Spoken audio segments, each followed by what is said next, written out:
শীত মানেই মটরশুঁটি, আর সাথে যদি থাকে ছোট আলু তাহলে তো আর কথাই নেই। তাই আজকে মটরশুঁটি দিয়ে ছোট আলুর নিরামিষ একটি আলুর দমের রেসিপি আপনাদের সঙ্গে শেয়ার করব। এখানে নিয়ে নিয়েছি ছোট আলু, মটরশুঁটি, টমেটো, ধনেপাতা।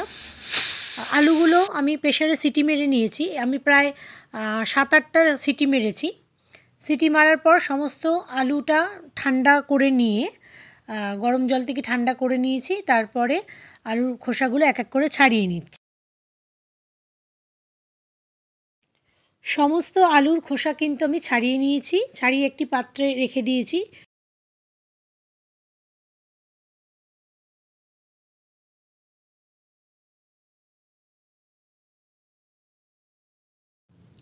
এবার গ্যাসের আঁচটা ধরিয়ে দিয়ে কড়াই বসিয়ে দিয়েছি। কড়াইতে যেহেতু আগে একটি পদ রান্না করেছিলাম তাই কড়াইটা একটু হয়তো অন্যরকম লাগছে দেখতে। যাই হোক, তার মধ্যে এবার দিয়ে দিলাম, কড়াইটা গরম হয়ে যাওয়ার পর সর্ষের তেল আন্দাজ মতন। আলুগুলোকে এবার একটু ভেজে নেব, সেই জন্য তো সর্ষের তেলটা গরম হতে দিলাম। বেশ ভালোই গরম হয়েছে। তার আগে আমি দিয়ে দিচ্ছি সর্ষের তেলের মধ্যে 2টো তেজপাতা, একটা গোটা শুকনো লঙ্কা, সামান্য গোটা জিরে। গোটা জিরেটা ভালো করে ফোড়ন থেকে একটা সুগন্ধ বেরিয়ে এসেছে। এইবার আমি দিয়ে দেব ছাড়িয়ে রাখা সেদ্ধ করা ছোট আলুগুলো, খোসা ছাড়িয়ে রাখা আর কি, আলুগুলো দিয়ে দিলাম। এবার ভালো করে খুন্তি দিয়ে আলুগুলো ভালো করে তেলের সাথে নাড়াচাড়া করে দেব। এবার এর মধ্যে দিয়ে দেব সামান্য পরিমাণে হলুদ, লবণ, সামান্য লবণ দিয়ে দিলাম। আর দিয়ে এবার সামান্য ভালো করে নাড়াচাড়া করে হলুদ আর লবণটা আলুগুলোর সাথে মিশিয়ে দেব। আর আলুটাকে হালকা লাল করে ভেজে নেব, খুব বেশি লাল করব না, হালকা লাল করে ভেজে নেব। আলুগুলো কিন্তু দেখুন বেশ ভালো করে হালকা করে বেশ লাল করে ভেজে নিয়েছি। এবার ওটাকে অন্য পাত্রে কিন্তু আমি ঢেলে নিলাম। আলুগুলো দেখছেন তো খুব সুন্দর ভাজা হয়েছে। এবার ওই কড়াইতেই কিন্তু আমি আবার সর্ষের তেল দিয়ে দিচ্ছি আন্দাজ মতন। সর্ষের তেলটা গরম হতে দেব। গরম হয়ে গেলে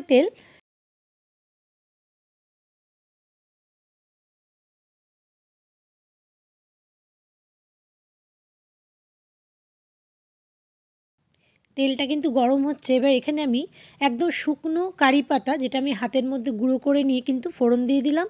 তার সাথে দিয়ে দিলাম কুচনো টমেটো। এখানে আমি 2টো টমেটো ইউজ করেছি। ভালো করে এবার কারি পাতা আর টমেটো তেলের মধ্যে নাড়াচাড়া করে নিচ্ছি।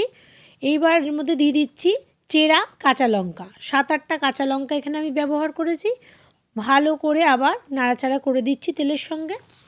এবার এর মধ্যে দিয়ে দেব জিরের গুঁড়ো। এবার দিয়ে দিচ্ছি 1 চামচ মতন আমি জিরের গুঁড়ো দিলাম। লঙ্কার গুঁড়োটা দিলে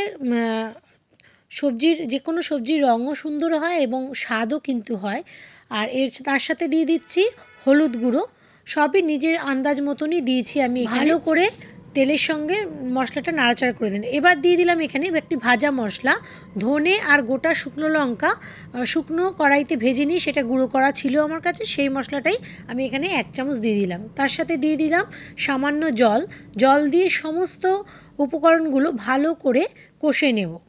ভালো করে কষে নেওয়ার পর একটু কষে নিচ্ছি ভালো করে।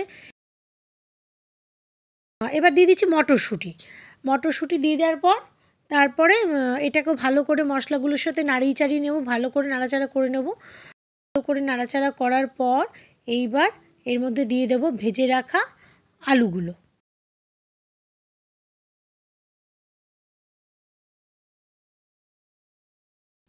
এবার ভেজে রাখা আলুগুলো দিয়ে দিচ্ছি।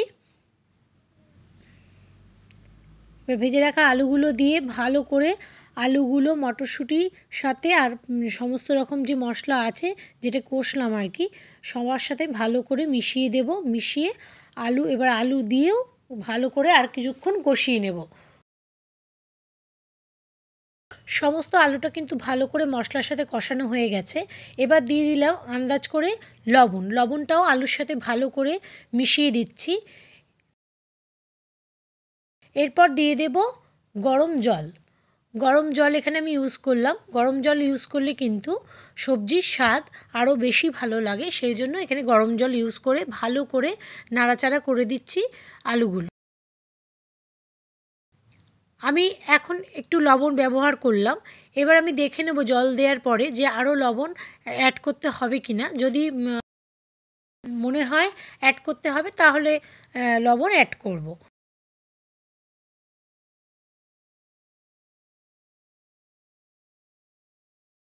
আর একটু লবণ লাগবে, সেই জন্য একটু লবণ দিয়ে দিলাম, দিয়ে ভালো করে নাড়াচাড়া করে দিচ্ছি। দিয়ে এবার দমটাকে একটু ফুটতে দেবো, তার জন্য এবার একটা ঢাকনা দিয়ে ঢেকে দিলাম। কিছুক্ষণ দমে এটাকে রেখে দেবো আমি। ঢাকনাটা খুলে নিলাম, খুলে নিয়ে ভালো করে ঝোলটাকে আবার একটু নাড়াচাড়া করে দিচ্ছি। এবার এর মধ্যে আমি দিয়ে দেব সামান্য পরিমাণে চিনি। আপনারা স্কিপ করতে পারেন, তবে আমি এখানে একটু চিনি অ্যাড করলাম, কারণ আমার একটু নিরামিষ যে কোনো রেসিপিতে একটু চিনি ভালো লাগে। আর দিয়ে দিলাম সামান্য গরম মশলা। আর এবার দিয়ে দেব কুচিয়ে রাখা ধনেপাতা। এবার দিয়ে দিলাম সামান্য হিং। ভালো করে ধনেপাতা আর হিংটা মিশিয়ে দিলাম। তৈরি হয়ে গেছে কড়াইশুঁটি দিয়ে নতুন ছোট আলুর দম। এবার একটি বাটিতে কিছুটা আলুর দম আমি তুলে নিচ্ছি, তার কারণ আমি এটা ভাতের সঙ্গে কিন্তু এবার টেস্ট করে দেখব কেমন হয়েছে, সেই জন্য গরম গরম একটু ভাতও নিয়ে নিয়েছি। আপনারা চাইলে কিন্তু এটা কচুরি, লুচি, রুটি, পরোটা যে কোনো কিছুর সাথে কিন্তু খেতে পারেন। সোনালীর রন্ধনশালা চ্যানেলটির এই রেসিপিটি যদি আপনাদের ভালো লেগে থাকে, অবশ্যই কমেন্ট বক্সে কিন্তু জানাবেন যে আপনারা কি এইভাবে তৈরি করেন ছোটো আলুর দম। সোনালী রন্ধনশালা চ্যানেলটিকে সাবস্ক্রাইব করতে কিন্তু ভুলবেন না। আজ এ পর্যন্ত সকলে ভালো থাকবেন, নমস্কার।